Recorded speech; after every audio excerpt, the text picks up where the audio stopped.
ladies and gentlemen, we have come to our last session today on delivery sustainable growth with innovation. We receive an honor from Mr. Sarath Ratanavadi, Chief Executive Officer of Gulf Energy Development, Mr. Chaiwat Kovavisarach, President and Group Chief Executive Officer of Bangchak Corporation, and Mr. Wichan Jitpukdee, Chief Executive Officer of SCGP. Mr. Manpong Senanarong, Senior Executive Vice President of the Stock Exchange of Thailand, will be the moderator for this section. So ladies and gentlemen, please join me to welcome all the panelists and our moderator on the stage, please.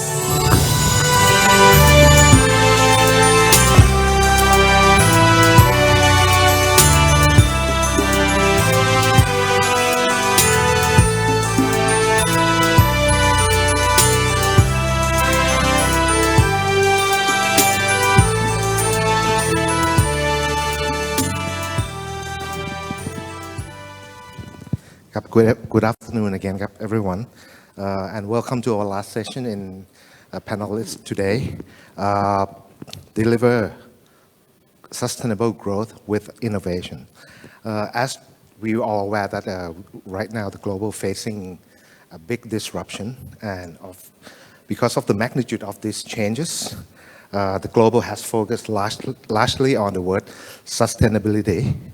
How to deliver growth in business performance while balancing the environmental and social effects which always come with it, and how to make sure that this growth is sustained and feasible in the long run. Today we have here with us prominent leaders from three large corporations listed on the Stock Exchange of Thailand. They will be sharing their strategy on how to deliver sustainable growth for both business and a betterment of the community. Good afternoon ครับ everyone. If I may, I would like to start with คุณ Sarath นะครับ Gulf as one of the largest power producer in Thailand, I would like to you to share about the sustainability trend in power sector, and of course your vision and action how to manage climate risks such as diversification into a new business opportunity ครับ คุณ Sarath ครับ Thank you ครับ คุณ Manpong. Thank you for inviting myself and the others to join the panel by the President of Stock Exchange of Thailand. So basically, Gulf Energy itself is the power generation company, and we have been investing quite a lot in the power sector for the past 25 years. In the past, we actually started by looking at the coal-fired power station, and in Thailand of 25 years ago, and then it wasn't successful in terms of implementation and construction because of the protests that came along with the project, you know. From all over the places, both locally and from internationally. Then 25 years back, it actually started to make me realize that it was really difficult, start to be more and more difficult to build anything related to the releasing carbon dioxide. You know, at that time in the past, Thailand started with the protest on the coal-fired power plant in the north, which mainly talking about sulfur dioxide. I didn't realize that carbon dioxide was a big deal, a big issue at that time, but it started then. So we decided to move away from coal plant and never look back, because the problem was the protest came so hard that even partners, even lenders, bankers did not want to, were more and more reluctant to participate in those projects there. So we moved from those coal-fired power stations to get more gas-fired power stations that is probably cleaner at that time. So we end up building over 10 gigawatt of the gas-fired power plant, you know, over Thailand and in other countries. And 10 years back, 10 years before that, then I start to realize when I was invited to attend some workshop in Europe that people are talking about the offshore wind, onshore wind, and to me, coming from Asia, I thought it was strange because we're still pushing forward with the lowest cost of energy. Why all the European countries start talking more and more on the green projects there, the onshore, offshore wind.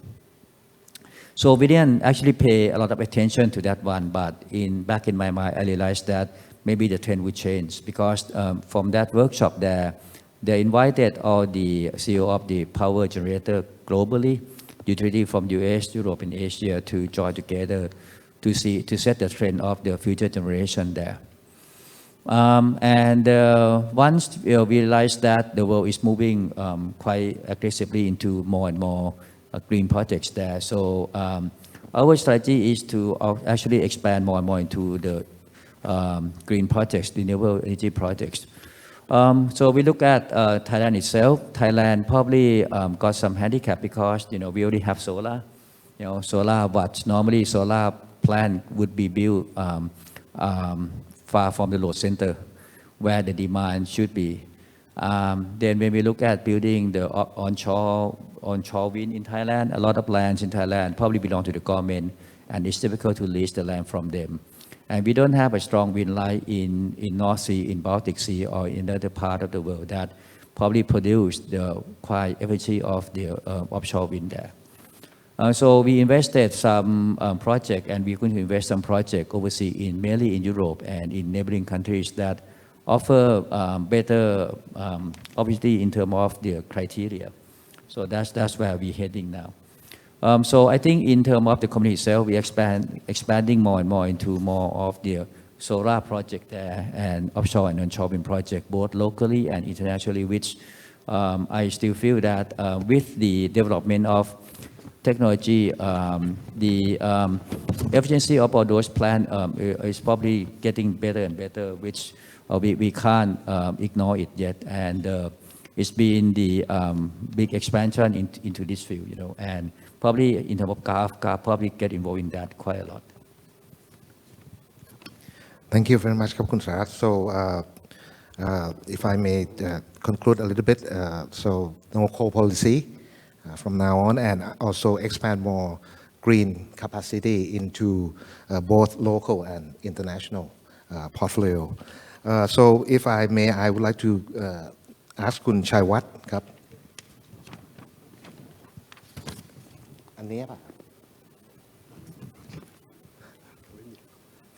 If I may, I would like to ask Khun Chaiwat. I understand that Bangchak has a very clear target in terms of the carbon neutrality within 2050. And in your view, I would like to ask, what should Thailand to do to enhance countries' innovation capability and achieve the goal of carbon neutrality together as a country by 2050? Thank you. I'd like to first thank Khun Manpong and also Stock Exchange of Thailand for having me here. That's a great question there that you ask. Sorry that the presentation is actually in Thai, right? If I'm not mistaken. Thailand have set a target to be carbon neutral at about 2050, right? And then net zero 2065. Bangchak probably a bit sooner. So we plan to have carbon neutrals by 2030 and net zeros at 2050. I have a chance to talk to senior European representative in Thailand, and I guess to get to net zero, I guess nobody know how to get there.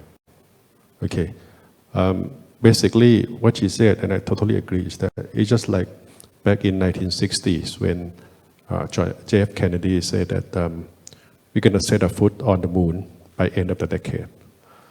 When he said that, nobody know exactly how to get there. But eventually, they managed to set their foot on the moon. I guess it's the same for net zero here, where we know that we have been emitting a lot of carbon dioxide, and we try really hard, to get there. But it's rather difficult, really difficult, and nobody would know when and how to get there. Okay, maybe I have another page in front of this, right? You also asked that what should government do? Can you turn back a page, please? Because I think here you go. Right. You asked that what should the government do to help expedite that process. I believe that probably 4 little things that I can think of here that I believe that the government could help to push us into more carbon neutralities for Thailand. First is on this green renewable transitions. I guess Thailand have been in the forefront of the solar power producers some 10 years ago. We were among the first in these regions. And if you look at the current PDPs, you probably see that our ambition is a bit lag behind to our neighbors. Vietnam have much bigger ambitions. Okay, even Taiwan have a much bigger ambitions. They said, their target is about 3 to 4 times our target. So they both Vietnam's actually big population-wise. They are bigger now, but they both are. One is the developing countries, one is developed countries, but they all have a much bigger ambitions. And I think we actually, getting there very slowly after we have a big boom there. Also, I believe that we're talking a little bit about CBAM just now before we come to the stage. And I think that would be something that we can look at. The big corp, those in the big emitters industries, okay, refinery included. I guess we can also, try to have a cap on the carbon emissions, so that will have divert the monies, toward the renewables, the new technology that can capture those carbon. And then basically once you have the cap, the money can be, as I said just now, that were into the frontier technology that help expedite the process.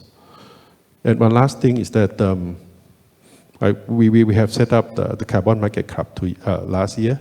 I guess we account for about 25-30% of the carbon trading over the past year. We have seen there are many different types of certificates. So I guess if government can work first and then together within ASEAN, we should have one certificate. So that will be tradable, just like that you have a common size, common stock, and things like that. So that's how I see it. And to answer your 1.2 questions there, I guess what we have here is we formulate our own strategy to get to carbon neutrals by 2030s and net zeros 2050. We call it BCP 316 net. It's not a fertilized formula, okay? But B is basically we're trying to improve the efficiency of the machineries. Try to reduce those emissions. I believe by doing so, we can reduce that by about 30% from 2019 pre-pandemic. So I guess that's probably one of the things that we're going to do. Secondly, is that we try to carbon sequestrate by natural mean, planted tree, mangrove, or even seagrasses. That will actually help. We looked at that will contribute to about 10% of our emissions. And the remaining 60% of the emissions, for the time being, we believe that we will make a lot of investment in the renewable to as much as possible to offset our emissions. Short of that, we will go into the carbon market to purchase carbon credit to offset that. And hopefully by 2050s, all those frontier technologies, carbon captures, utilization and storage, hydrogens as a fuel, will be more commercial viables. We actually pursuing those opportunities actively as we speak, and hope that in 2.5 decade time, then things will be more tangible, more affordable. And also, as you can see, we set up an ecosystem we call Carbon Market Club. There's QR code there. If any one of us wanted to join, just scan that QR code, and then hopefully that we can help voluntarily, to start this small club. Eventually, just like Stock Exchange, right? It was a book club before, then eventually become an exchange. We hope that we can build from there as well. Because that's probably my first portion of this. Thank you. Thank you, Khun Chaiwat. Thank you very much for your very clear pathway to net zero in 2050. And on the government side, I think 3 things that you mentioned: incentivize, restrict, and standardize is a key policy that the government should push forward on that for pathway to neutrality, carbon neutrality, and net zero. If I may, I move to Khun Wichan. I think your product, your business packaging, involving quite a lot in terms of the way how we live right now. People change behavior, consumers change behavior, using more delivery service. And of course, packaging is one of the key elements for delivery. So my question here for you is, how does SGP integrate sustainability agenda into your business, deliver sustainability to the door, and what is your expected result here? Thank you very much, Khun Wichan. Good afternoon and Sawadee Krab. Thanks for inviting SCGP to join this conversation. May I start with the SCG announced, we call the ESG pathway beginning of this year, so-called SCG ESG 4+. We starting from we aim to be net zero by year 2050 by using more renewable energy and also improve the efficiency in the process. Followed by the Go Green. Go Green meaning we will initiate the product that use more recyclable content in the product. The third one we call the reduce the inequality. This strategy we focus on those SME. We promise that we will improve, we will upskill and reskill all those SME. For example, for truck driver, SCG has the truck driver for the school, for the driver, and also especially for the nurse helper. And this job will be requirement in the future a lot. So we plan to build this 20,000 job until 2025 in next 3 years. So this is our aim target. And also the number 4 is that embrace the collaboration. This SCG will strengthen collaboration, especially all the stakeholder, partner, and also the government agency. So this thing we can do a collaboration and to help this country to be a better. Last but not least, plus we want to get trust. We want to get trust, and then through by the transparency in all the operation, because to do ESG and to collaborate along the supply chain here, the trust that has been built to create the reputation or collaboration in this among the ESG. So this is the ESG that SCG has announced beginning of this year. Look back into the SCGP. SCGP also strictly follow that SCG ESG pathway by putting the ESG in the heart of the operation. Or another word we call the ESG is DNA of SCGP. Why we have to say that? Right now our product, 99% of our product can be recyclable, can be compostable, and also can be reusable. On these 3 of the recycle has accumulated to the figure that we have 99% of our product can be recycled, compostable, and also reusable. Another word we say that we do the business that we call the circular business model. Why we say that? We start from the left-hand side in the blue color. We collect all the waste and the recycled material into the process. From that waste and recycled material, we do manufacturing packaging. And then we send to the consumer, distributor, or retailer, or whatever. And then we also collect all those packaging material and recycle back again, recycle back again, all this.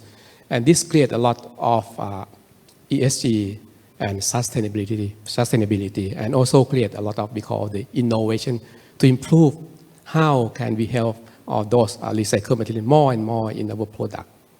That's the way we call the circular business model. To implement the ESG and to achieve the sustainability that Kun Manpong asking, we separate the implementation into 3 areas. Start from the first one. The first one we said that, okay, what we can do within our business. First thing we have to do inside what we can do within our business. So in the past year, we also improved a lot. We call the recovery rate. We put the machine, we put the logistic to collect all the waste paper to come back to the factory and to remanufacturing again. And you may know that in the past month, in July, we announced the merger and partnership with the company named Perte, stay with the company this in the Netherlands. This merger and partnership will allow SCGP to access more recycle and to bring those recycle to use in our country. This is the good thing. So that number one, what we can do within the business. The second area that we do, how can we collaborate? Meaning we collaborate with others. As you know that in terms of the ESG, we do in our company, we do in our country, it might affect in other areas. So the collaboration to achieve the sustainability is really important. In this case, let's give you the example that we have the partner in Thailand, 145 partners. We do collect all the packaging material paper and some the polymer packaging back to the factory and recycle and manufacture to be a product again. The benefit of this thing is that this is we call the direct mode. The waste paper or the waste plastic or waste polymer plastic like that will be more cleaner, and it's helped to improve the supply chain efficiency. It means the cost of the collection is cheaper and cleaner. So this is the benefit. And also we have the business model with one partner name here is Lotus. We call the recycling center in the distribution center of the Lotus and collect all those waste, meaning zero waste from the distribution center. This is the key. And in addition to that, we also put so-called the dot point. Now we have the dot point 480 in the Bangkok and the Bangkok surrounding area. So this is the thing that we try to collect all those back to the factory and remanufacturing again. Last also very important, we start from what we can do within our business. How can we collaborate? The third one we said that how can we influence others? This is the thing that we can influence. If we cannot do, we can influence others. The example that I show here is about we call the objective is to be the zero waste community. We can do in a factory. We want to expand this to the communities around the factory. The project name is the English mean community like waste. Like in English mean love, mean community love the waste. And the like in Thai mean lack of, meaning the community lack of waste. So the community that lack of waste and community that like waste, love waste also. This is a key. The example that we have to go to teach all the people in each community how to separate all the waste and how to create the value from the waste. We started project in 2019 with the 18 communities and improved to be to 2020 is the 48. And last year, 2021 is 51. And this year, we expect that we will reach 86 community. This is the way that we enlarge and collaborate and also influence others to implement all the project and reaching to the sustainability. And of course, the aim of this project, as mentioned, we have aim. Now we have 99% of our product can be recyclable, can be compostable, and can be reusable. And our target in 2025, we want to aim 100% of our product can be recyclable. So it's only 1% in 3 years. It needs a lot of effort to achieve 100%. This is to follow the trend in this global. And with this implementation, we believe that the community will be better, company will be better, and the country will be better, and it's give the beautiful for this planet. That's my response for the first question. Thank you very much, Kun Wichan. So I think if summarize very quickly here, you start with set up the clear and simple goal and a measurement, then building trust and partnership is another key in order to both accomplish your sustainability plan and also expanding it out toward the community. I think we now heard from our CEO panelists here on how to capture the opportunity from sustainability and how to managing risks around this sustainability trend. Let's now turn to issue of innovation. Again, I would like to probably start with Kun Sarath first again. At the beginning, we already mentioned that we are facing a disruption. How does this disruption, including geopolitical politics, for example, or even the climate change concern, affect your plan in speeding up innovation and climate care initiative at Gulf? And what are some difficulties and challenges to overcome with that, Kun Sarath? Yeah, very difficult question. Anyway, so basically, our company has been focusing more and more into the renewable energy projects, which we feel that will set the trend of the world energy for the next few years. But because of the shortage of the gas supply in the world and the oil price that has gone up significantly there, so everything always been revised and can also be changed. So there was some talk that in the past that the gas plant that not supposed to be a green type of projects there. There are some consideration by some, I think some country that they might include or they might switch back saying that considering the gas plant to be the renewable energy projects to cope with the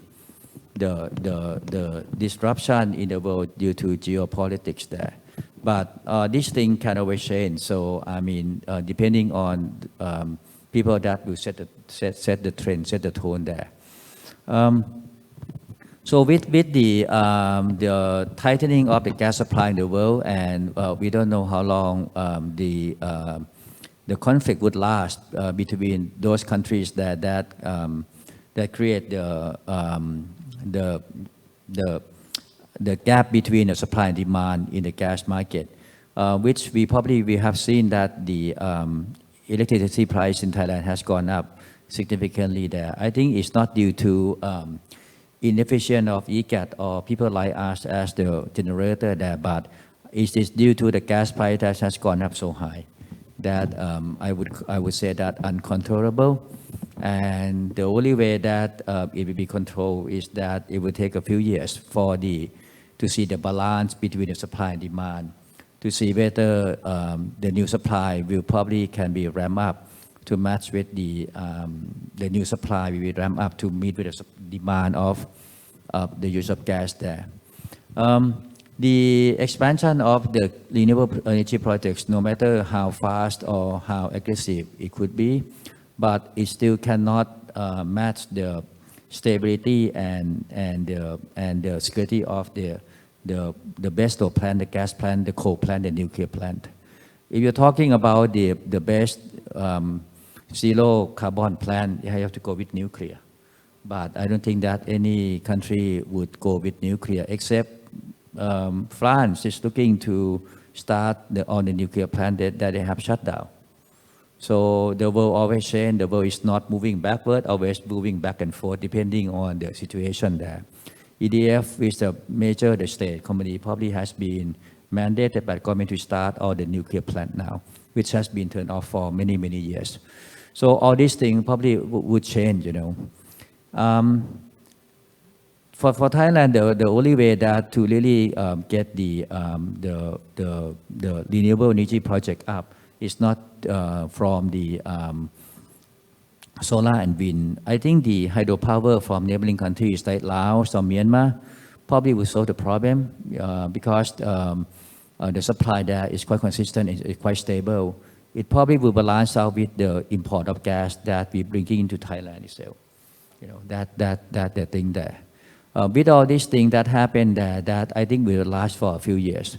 But we probably in the infrastructure business that we see it, and we see that even we try to be into the renewable energy project type, we don't stop looking at the future change there. That's the reason why we decided to make investment into the telco company, which we probably feel that it's not a telco type because the telco got all the data that they've been producing on the daily, every minute that people are using there. So I think the digital world probably will be really part of the future change there. We can see that from when the technology that on energy project that we involved with could only come this far because of the technology change to the AI that allow the computer to calculate the material science to create some molecule to something that allow the technology would change. All the wind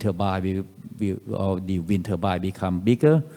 Like one tower of wind turbine now probably as high as Eiffel, or even taller than Eiffel Tower. One blade probably is bigger than 747. I think this due to all the technology digitalization, is not through the manual calculation there. Which I think that the world probably will move into that spectrum there. That's why we decided to start to invest in the company called InTouch, the owner of AIS there. And we probably also engage in some blockchain type. Blockchain. We probably partner with some of the biggest crypto company in the world called Binance, because we believe that partnering with them is not about the creating exchange. The exchange probably, the income that generate from exchange probably cannot match what we are doing on our investment there, maybe a few % only. But what we will learn is that the blockchain probably will play significant role in the development of technology in the future there. How it's gonna be, I really don't know. That's why we decided that we have to try to find a balance between the traditional world, the new world, and the future world there. Otherwise, we probably cannot match with the change that would take place, so fast, due to geopolitics, due to technology, everything just moving in every second, very fast there. That's our strategy there. But we also make sure that anything that we invest would generate income. Our worry is that we wouldn't want to invest in any platform software that throwing the money, because anything that related to digital asset, digital investment there, a lot of them is a money burning thing, never materialize there. That's one of the reasons why we have invested into many venture capital in many parts of the world. That probably allow us to see the change in the development of renewable energy itself, the technology itself, that probably company like ourselves probably wouldn't be able to go as far as looking at all the companies that making investment. Thank you very much, Kun Sarath.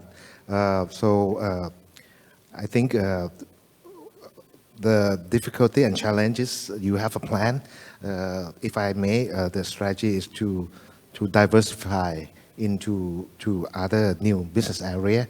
You mentioning the infrastructure, telecom, digital asset, as well as some technology, which will help probably streamline the growth line of the company in the future. Not only from the first question, just go more green, but to invest and diversify into more new business area. And thank you very much for a very new information for me that about the gas that you mentioned about due to the politics right now, people thinking about the gas to be one of the climate care project if it's going to be that way. Thank you very much again for your your answer here ครับคุณสารัตน์ again let me turn to คุณชัยวัฒน์นะครับ I understand that Bangchak Corporation have a lot of projects that involve ESG and sustainability. In your view, what should Thailand do to enhance the country's in your view, I'm sorry, the question is Thought you're going to missing. go back again. In your view, I can read on what I just in said. terms of sustainability, how successful are Thai listed companies do? And what initiation and ESG implementation in your organization? If you can please help us expand more on that. Thank you very much. Kap. Sure. Thank you. I'm probably just want to add up to what Kun Sarath just said, that actually it's in EU taxations where they're saying that during this transition period, natural gas considered as green energies as well as nuclear powers, surprisingly. Okay, so both are actually considered as a green now. A little bit of show off here. Okay, sorry about that, but I guess my IR asked me to say that. Okay, so basically, I guess we've been rated AA by MSCI's ESG ratings 3 years in a row. Okay, so that's pretty high. Last year's S&P, which is previously the DJSI, we got the Silver Award. So we are basically the second best, refineries in the world. So that's not bad. And also we've been in Thai Sustainable Index for the past 12 years now, I believe. So that's quite an honor that set have gave us. Obviously, everything stem from we actually have that cultures where I guess it was back in 2011. It was only SCG and Bangchak who received, the Royal Award from late King on sufficient economies. And that altogether, because we have the root of, we always have what they call probably double bottom line. We weigh against social impact as well as financial profit. So each and every time we make any investments, we make sure that we answer to the communities. We have answer to the environment as well. So I guess that's probably in Bangchak's DNA. So the corporate culture in green is actually by purpose, not by accident. A bit of background. I guess Bangchak actually have been very good in turning ESG into a business platform. In the past, we probably have seen back in 1990s, where at that point in time there's another oil crunch, and also the rice wasn't selling good. So the founders of Bangchak started a program for Oil for Rice program where we set up the very first agricultural cooperative service stations in Suphanburi, and then we trade oil for rice. So it's a bit of a barter trade. Starting from there, and then that model got take off. I think it's probably we actually received a social enterprise award from the Stock Exchange about these business models where at the moment we have about 600 agricultural cooperative service stations across the country, and that account for about a quarter of our oil sales each year. So that is basically from what you want to do as a ESG. Eventually, you become a real business and a money-making business. The same probably go for back in 1993 is where we first started to pilot mixing ethanol with gasolines or mixing biodiesels with diesels. At that point in time, it was more like E5 and B2. And now I guess we can see that each and every service station in the country now have B10, have B20s or E20s, gasohol 91, gasohol 95. So I guess that's again another things that we've been ventured into and now become a sort of a common things. I guess fast forward to the futures, to current and the future hopefully. Is that I guess I started this biodegradables cup back in 2017. I think up until now, we are still the largest, buyers of biodegradable cup. Okay, we probably use about 200 million cups a year. Okay, for internet outlet that we have.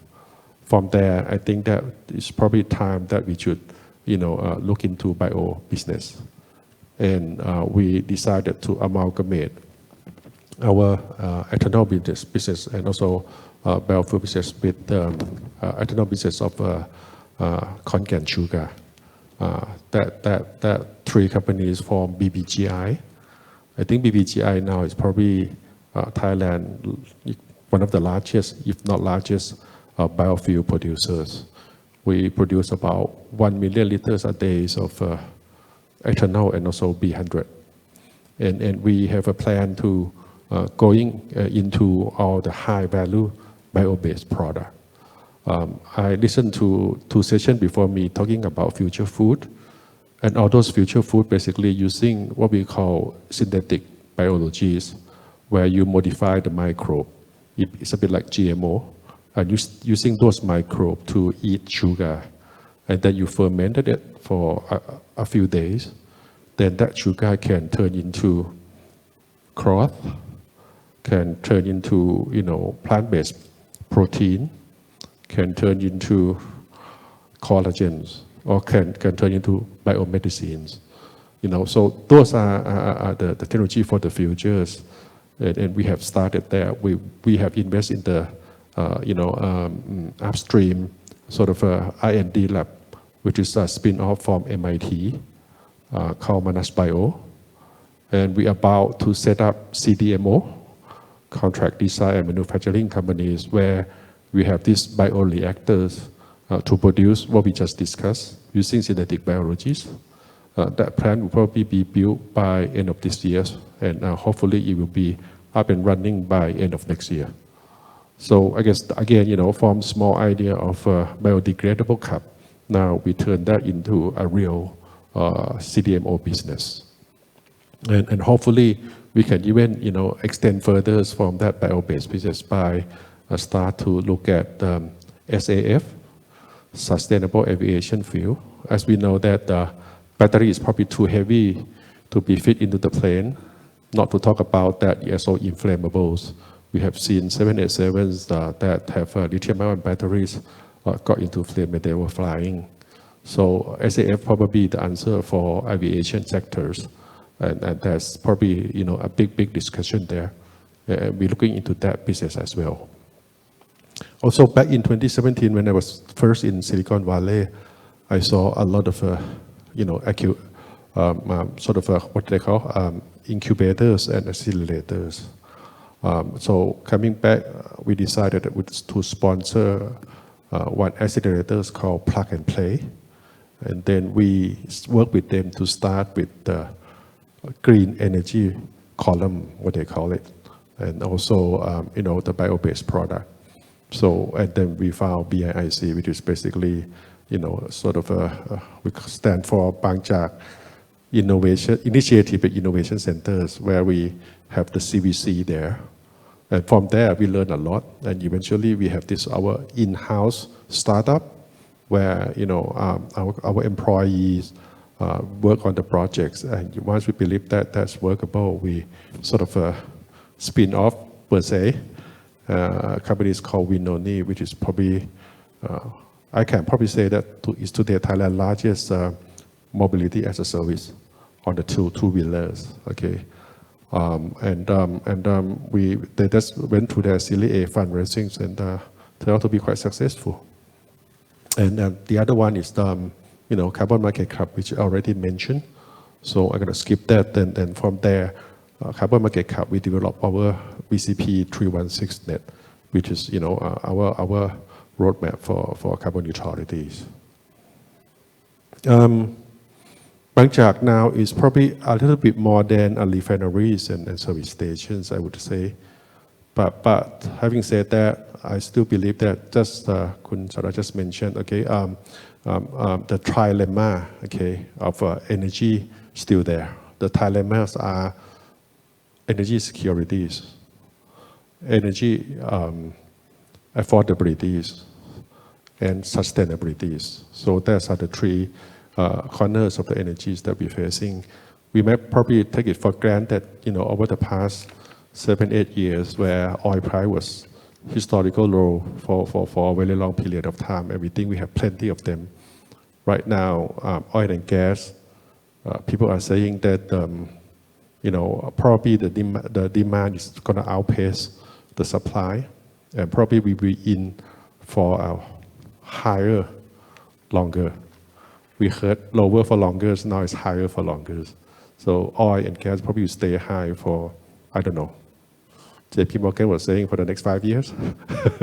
So I don't know about that, but it's going to be pretty high. So we really value the securities. And even during the crisis, we've been doing our best to utilize our refineries. Back in 2020, excluding turnaround, which is I think we take advantage of the situation, turning around the refineries. Excluding that, the utilization even during that time was 88%. Don't forget that there were no jet fuel demand at all during that time. And most of the time, people will probably to cut their production down by 30 to 40%, but we've been, running it at almost 90%. And this year, we've been running at 102%. It was unprecedented. Bangchak never run at 100%, not to talk about 102%. Okay, service stations, I guess probably people see, we call it the innovative destinations. So rather than, stopovers, we make the destination. So it look nice, and you can check in for sure. We have about 60 different unique design, we call it, where it doesn't look like a service stations. It's just like you lost into the community mall or something like that.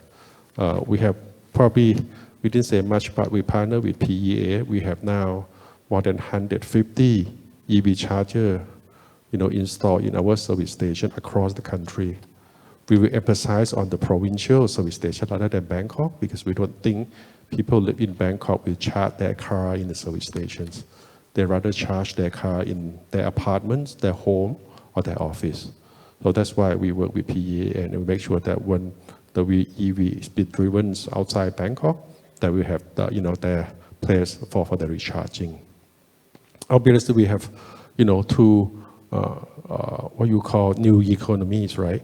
New, that answer to the change of the world, the disruptive one. That's BCPG, where I think we are still the only renewables or green energy power producers in Thailand.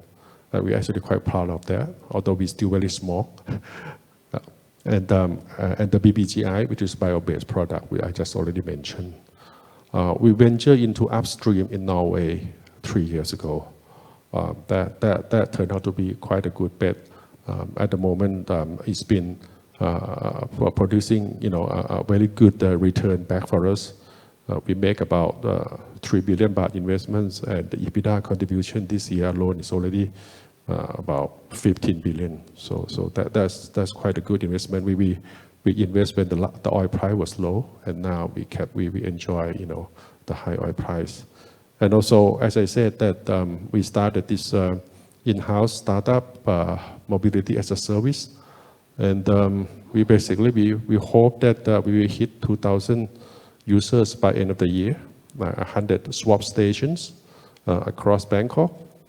At the moment, our car have run about 11 million kilometers in Bangkok and vicinities. So that's quite an achievement to me.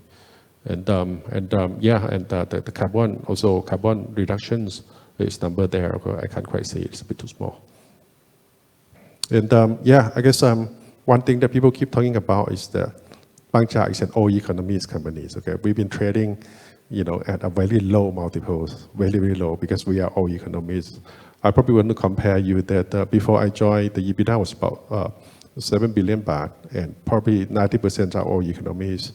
My first 5 years, EBITDA grew by about 30-40%, and a third of it is new economies. Next 5 years, EBITDA grew by 4x, and more than a third is new economies. And we target, as we said, that by 2030, we will be carbon neutralities, and also our EBITDA will be 50% new economies or green economies per se, and 50% old economies. That would probably be our target here. Thank you. Oh, thank you very much, Khun Chaiwat. So you walk us through all your ESG and sustainability project. What I understand here is all of your project try to design to allow the inclusiveness of all stakeholders, including your business partner, your employees, your community, and also customers. A very good example of the ESG here that you share with us here today. If I may, I move to Khun Wichan. I understand that SCG Group and also SCGP has done quite a lot of R&D and innovation and emphasize on this area for quite a long time ago. So my question is, in your organization, what is your strategy for pursuing innovation and R&D as well as balancing your short-term performance at the same time? And also, what should be supportive policy for net zero initiative or removing obstacle for innovation from the policy maker from the country? Thank you very much. Thank you. That is a clear question. May I start with the SCGP has listed in the Thailand Stock Exchange of Thailand since October 2020, 1 year, 10 months. We just newly in the Stock Exchange market of Thailand here. At that time, we commit that we will grow the business. And we set the medium-term strategy objective that we will, we call the quality growth with double size of business within 5 years after the IPO. And when the time passed 2 years, we have grown a lot for this. And then after the strategic objective, we have set the strategic direction into 4 directions. The first one we call growing the core, meaning we can expand in the packaging or related by the organic growth or even merger and partnership. The second strategy we have said is that we use innovation and packaging solution to serve customer. And the third strategy, operational excellence. And the fourth strategy is ESG, which we already discussed during the first round of the discussion. With this strategy set, and this set the tone of the company to grow further. The example that we show here about the quality growth is that last year we merged in partnership with the company named Kovavisarach. This is the service of the food service packaging. The factory in Vietnam, manufacturer and sent to Europe and also in North America. As Khun Manpong mentioned at the beginning, we catch the trend of the e-commerce online ordering. In addition to that, in number 2 also, we have the startup. We use innovation to create the startup, and the company name is the Despack. Now it's part of the first round Series A less funding really successfully. And also Dusi is an online platform. This is to catch the trend of the expanding.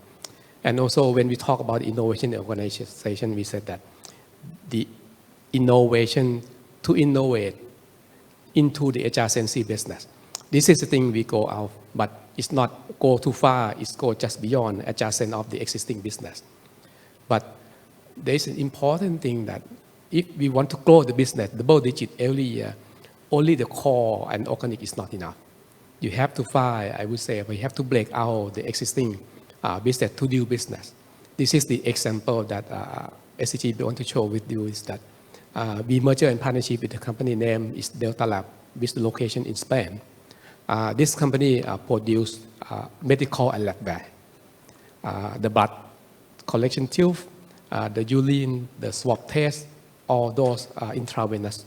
Those things are prepared, all those things. So this is thing that we go off the core, we go off adjacent. Of course, we are off the core today, but in the next few years, from the new business, it will be the core, and we can grow the business further as we are committed to the public. So this is the example that we go out beyond the core and adjacent. Come back to innovation. As mentioned, we listed October 2020, that time during the pandemic outbreak. We use our innovation to help the social and communities. We asked all the designer, and then we design, as you know, the SCGP field hospital base, because at that time we have a lot of the field hospital, and then we initiate the paper field hospital bed.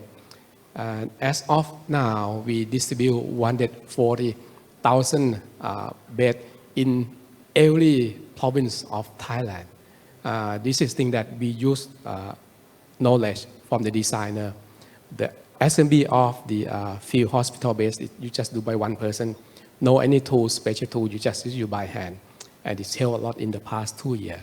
That's one example. And the next example is about the product. Thailand export a lot of the coconut. After the coconut harvest from the tree, the shelf life is only 2 months. But if we want to export coconut, we have to remove the coconut husks. We call the Polish coconut. After you remove the coconut husks out, the Polish coconut shelf life reduced from 2 months to only 1 month. We innovative the packaging. We use the polymer packaging to pack the Polish coconut, and the shelf life extended from 1 month to 3 months. This allows our customer to export coconut to outside Thailand. What does it mean to ESG? Come back to here.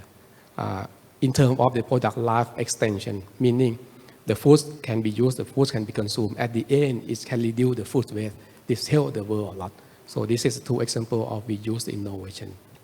Come back to the company. Our company divide the type of innovation to be product, process, service, and business model. This is normal. And when we define that, every year we have to talk with all the researchers in research and development that the research, this investment is not the cost. We have to set the mindset like that. But you have to contribute also the cost savings thing like that. So we divide the researcher into 3 teams. The first team is pure research and development. This is all comprising of the we call scientists. When we talk to scientists, they have the formulation or chemical reactions, things like that. Difficult talk. This is the first team. But the important to respond to the question is the second team. Second team we call the process improvement and the troubleshooting team. This is very important to help in the process. And the third team, this is we call innovation management. This comprising of engineer and the sales team. Because the second team is about the process improvement and the troubleshooting. Second team comprising of researcher and engineer to solve all the problem in the process. But the third team, they have to talk to the researcher, they have to talk to the factory, they have to talk to the customer also for try out our product to make this successful. By this way, the second team, process improvement and the troubleshooting, we call the troubleshooting team is the value protection. When we have trouble in the process, so the less that we have trouble, meaning we can make the profit. So the process improvement, we call that this is value extraction to improve from the process. So this is to maintain, that's why we can maintain the short-term performance of the company, because this R&D team help a lot. But the researcher and the innovation team together, this team, we call this value creation to the company. And it's quite a bit long. So by this all, we can maintain the short-term performance, and also we create the revenue in the future because of by those kind of things. At the end, we have the KPI we call value release from these 3 portions that we help a lot in terms of the managed innovation in SCGP. For this point, I want to add one point. We also have internal innovation competition, so-called inspiring innovation every year. In the past year, the winner, they can get roughly $100,000, meaning 300,000 baht. The winner, and every year, this help. Before we ask outsider to call us innovation company name, innovation company. the most important is that the employee inside the company has to know that they also the innovator of the company. We have to build innovation from inside to outside. So in the past few years, we still have the innovation competition, and it's still really important, really good. And the theme and the result of that competition become more impact that I want to share. For last question, it's about the policy support. Because we know we do the business in the recycling to back to the manufacturing. Innovation, we get the support from the government, 200% tax deductions, things like that.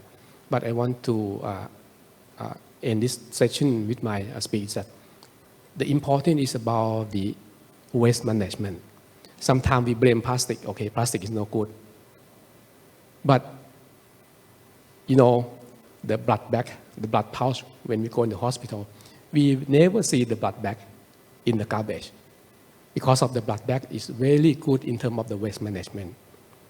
Together with the recycle bio, those kind of things, together with the waste management, it can help a lot to this world.